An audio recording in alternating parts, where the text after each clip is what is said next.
Hello friends, எல்லோருக்கும் வணக்கம். இப்போ நான் எங்கே இருக்கேன்னு பார்த்தீங்கன்னா, இஞ்சிக்காடு, அதாவது கேரளா ஸ்டேட்டில் குமுளியில் இருக்கேங்க நான். தமிழ்நாடு பார்டரும் வண்டி பெரியார் இப்படி நிறைய ஊர் இது பேருக்கு. குமுளி, வண்டி பெரியார் அப்படி சொல்லலாம். வண்டி பெரியாரில் நான் இஞ்சிக்காடுன்ற ஒரு இதில் எஸ்டேட்டில் இருக்கேங்க. இங்கே தான் ஷூட்டிங்கு. பாருங்கள் எப்படி இருக்குது பாருங்கள். கேரளா சுற்றி மலைங்க. நான் மலை மேலே இருக்கேன். எப்படி இருக்குது பாருங்கள் பிளேஸ்லாம்.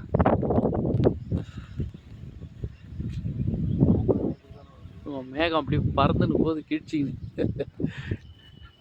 2 நாள் முன்னாடி தான் ஏற்காடு முடிச்சுட்டு ஷூட்டிங் வந்தேன். இப்போ வந்து குமுளி ஷூட்டிங் இன்றைக்கி.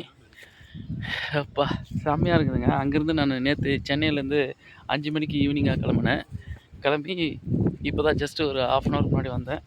வந்து ஃப்ரெஷ்ஷப் ஆகிட்டு ஸோ பாருங்கள் எப்படி இருக்குது பாருங்கள் ப்ளேஸு. செம்மையாக இல்லை, ஃபுல்லாக மவுண்டெயினுங்க. இதுதான் போலீஸ் ஸ்டேஷன் செட்டு. எப்படி இது பாருங்க. உண்மையாலுமே கேரளா தாங்க. நம்ம தமிழ்நாடாக இருந்தால் இந்த அளவுக்கு வச்சுருக்க மாட்டாங்க.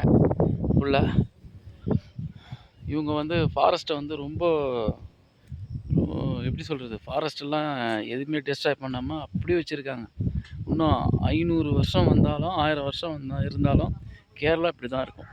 அதனால தாங்க கேரளா மழைக்கோ இயற்கையான காற்றுக்கோ ஆக்சிஜனுக்கோ இல்லை செல்வ வளத்துக்கோ எதுக்குமே குறை கிடையாதுங்க. கேரளா வளமான நாடு, செழிப்பான நாடு, அற்புதமான நாடு, ஆக்சிஜன் நிறைஞ்ச நாடு, ஆரோக்கியமான நாடு.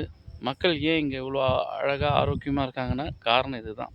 இங்கே இன்னொரு விஷயம் என்னென்னா, இங்கே எல்லாருக்குமே தன்னம்பிக்கை இருக்குது. அவங்கவுங்க செல்ஃபாக ஒர்க் பண்ணுறாங்க. எல்லாமே நல்ல எஜுகேஷனில் இருக்காங்க. Brilliant Kerala people. ஸோ அதனால தான் தமிழ்நாட்டுக்கு வந்து அவங்களுடைய விவசாய இடத்தெல்லாம் விற்காமல் அங்கே வந்து டீ கடை, இட்லி கடை, அதுமாரி ஏதாவது ஒரு கடையை பொழைச்சிட்டு இங்கே வந்து அவங்க எஸ்டேட் இதுமாரி வச்சுருக்காங்க. சாதாரணமாக நினச்சிக்காதீங்க, ஒவ்வொருத்தருக்கும் ஒரு எஸ்டேட் இருக்குது பாருங்கள். எல்லாம் சாதாரணமாக ஒரு 2 ஏக்கர் 1 ஏக்கர் எஸ்டேட் வச்சுட்டு அழகாக அங்கே வந்து இது பண்ணுறாங்க. இங்கே பாருங்கள், ஆறுலாம் கூட போகுதுங்க. எப்படி சூப்பராக இல்லை, மலைக்கு நடுவில் ஆறு பிரம்மாண்டமாக இருக்குங்க. செம்ம கூல்டாக இருக்குது. ஏற்காடில் எப்படி இருந்த ஃபீலோ அதேமாரி இது அதை விட பல மடங்காக இருக்குது. செம்ம ஃபீலுங்க. ஓகே ஃப்ரெண்ட்ஸ், பாய். முக்கியமான விஷயம், இது என்ன படத்துக்கு நான் வந்திருக்கேன்னா, டார்க் எவன்னு ஒரு படம். ஏற்கனவே D3 இந்த படத்தை வந்து எடுத்த டைரக்டர் பாலாஜி சார் வந்து இப்போ டார்க் எவன் ஒரு படம் பண்ணிகிட்ருக்காரு. நான் ஏற்கனவே அந்த D3 வந்து நான் லாரி டிரைவராக பண்ணியிருப்பேன். இப்போ வந்து இதில் முக்கியமான ஒரு ரோல் எனக்கு. ஸோ எனக்கு ரொம்ப ஹாப்பியாக இருக்குது உங்கள்கிட்ட ஷேர் பண்ணியதில்.